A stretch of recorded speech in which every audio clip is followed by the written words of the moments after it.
Alright guys, this is about ISIS oil and how it's going through Turkey every day pretty much.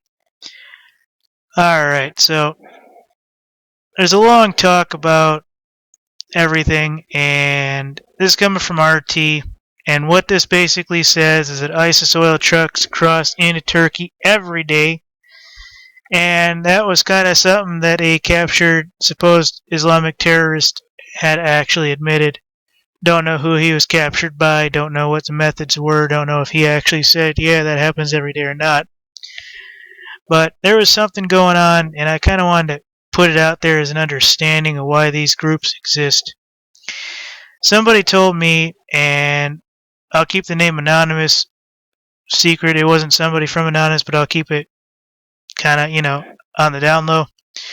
Said that if you look into the background of every one of these terrorist organizations, there is something apolitical going on in the background these guys were formed for doing. And they kind of put the terror shenanigans out and about in the background just kind of as a smoke screen, and everybody else is just kind of funding these guys to do that one or two main things. Because ISIS is originally in Iraq and Syria, two of the biggest oil areas in the world, I believe beyond reasonable doubt the reason NATO, the United States, and everybody else is funding these guys is so that they can actually put out this oil illegally that Assad will not.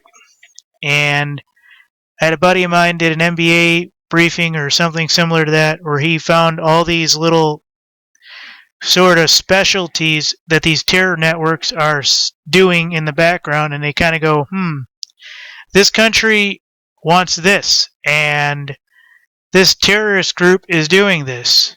And this other one wants this, and this other terror group is doing that. Basically, if the government wants something done, and the government says, and the other government says no, then what happens is they get 200-300 special ops guys or whoever to go up and form up a terror group, and eventually get this done. This is no different than the mobs in Prohibition or anything else. This is just the government version of it.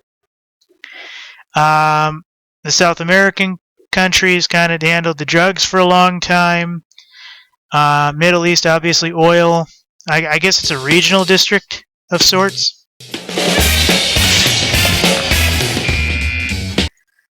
Sorry about the music. Unfortunately, when you're dealing with these pages, this stuff happens every once in a while. And you can control it all you want. In the end, it happens no matter what. Like that again. Look at that. And it's going to go off now.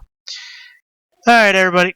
So, what I want to do is I want to show you this real quick, because I feel very strongly about this, and this is not going to show you anything major. I'm not even sure that... Oh, here we go. Get the short URL up there. I think this is just the photo. I don't think this is the actual thing, but basically a captured Islamic terrorist spoke to Sputnik News, claims that Turkey's involved in illegal oil deals with the group. This guy was Mohammed Ghazi Tatar, or Tatar.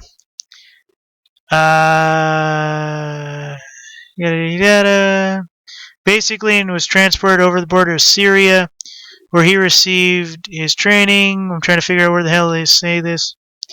But anyway, somewhere around here, folks, it says that, what I just told you, that he admitted that every day oil trucks go into Turkey from ISIS.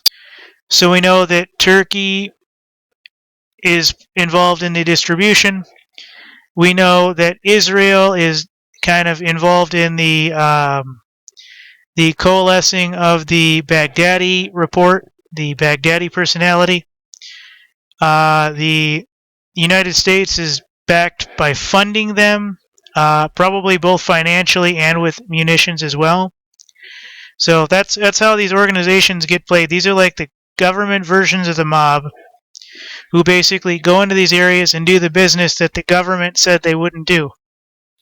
So basically, if the United States wanted Saddam out because of the oil or the gold bullion in Kuwait, We would send in whoever in the hell our on the ground ISIS guys were at that point. I guess it'd be bin Laden's people in the 80s and 90s.